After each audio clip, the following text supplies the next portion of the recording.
Hello guys, on today's video we are going to be installing a spacer between this Holley carburetor and this intake.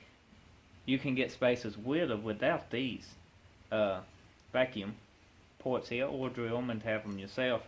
And it's an easy way to add a vacuum when your Holley don't got one. Mine don't have one for the PVC, so it's getting this.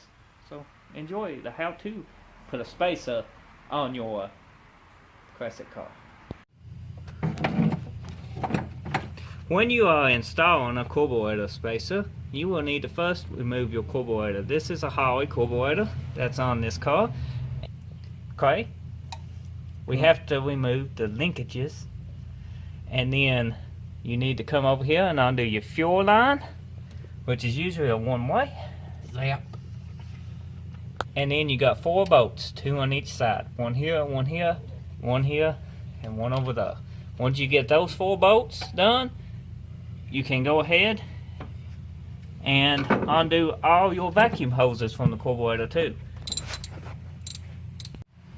Now double check you got your fuel line, all your linkages off, and all your vacuum hoses off. Once you do that, you can lift up on the carburetor once you get your 4 bolts removed. Simple and easy. Now you can set your carburetor to the side.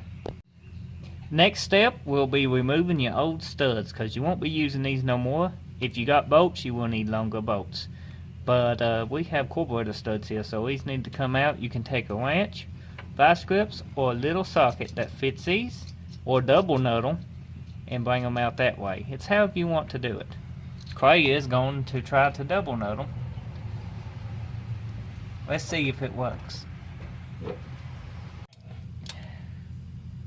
Now be safe and put something down in here. You don't want something actually to fall down your intake. And Clay's double nutting is not tight enough yet.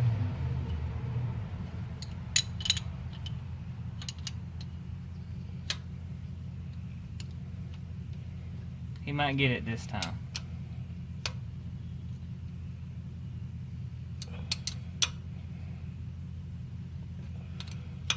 I think it's tight, Clay. It comes out. Oh, if your boy's interested in notching the intake, there's a video on that.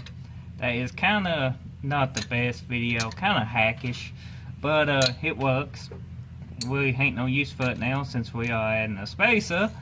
But yeah, if you do this, I recommend doing it off the car, because it's less of a chance getting into any debris down in your engine. Now, once you get that one removed, you need to remove all these. This is the spacer that we bought, that we are putting on it. Does the little fitting we done got here installed. Now, you can pick this kit up for about 20 bucks, I think. Don't hold me to that. It was 20 bucks, give or take. And it took about 3 days to get here, which ain't that bad. So, there's a link in the description. You can check it out. And it feels like pretty good quality. It could use a little bit more fuel. If it wasn't there, it'd be a whole lot better. But it ain't going to hurt nothing. If we wanted to, we could take it to the belt sander and just sand this smooth. But I think it'll be fine. So let's go ahead and install this, since Craig gets the other ones.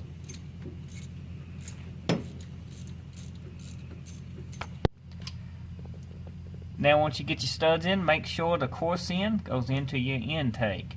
Now you can take vice grips and clamp right here and tighten them up the best you can. I recommend putting Loctite on these. I'm not using it, but it doesn't mean you shouldn't use it. If I had some on hand, I would use it. But if they come loose, it ain't a big deal for me to just go ahead and retighten them. They shouldn't. We chance it. Well, with the kit that we ordered, we had 2 new gaskets.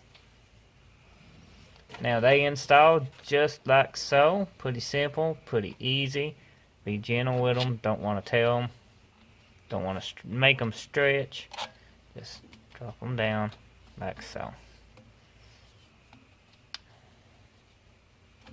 So we are going to be pretty well putting this with the wedges down, just like so, with the fitting in the front. And that should just drop down. It should. Nothing fits like it should, does it? Get a hammer.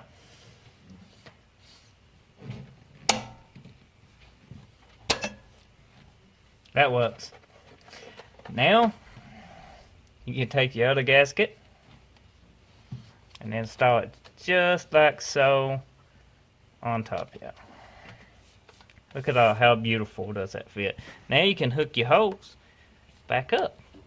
You don't have to right now, you can wait. I just want to show it off. Now you can gently set your carburetor back on your new studs and spacer. Just like so.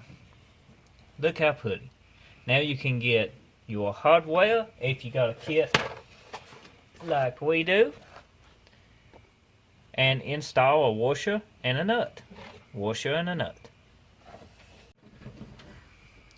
Now once you get all your bolts pretty well started, you can snuggle them all up, crisscross pattern, and then hook your vacuum hoses and your linkages back up. You can go ahead and hook your fuel line back up.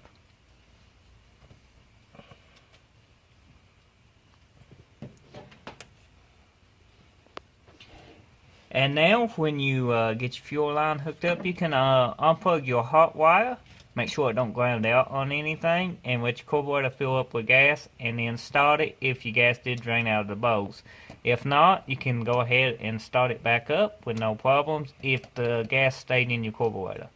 It should be fine. So that concludes the video today. I hope you enjoyed this how-to video. Check out my channel for more contents of this car and more videos, and be sure to hit that subscribe button. If you found this video helpful, drop a like and leave me a comment. Like I know what you all been working on. This is a 51 Chevy, and we'll see you next time. Toodles.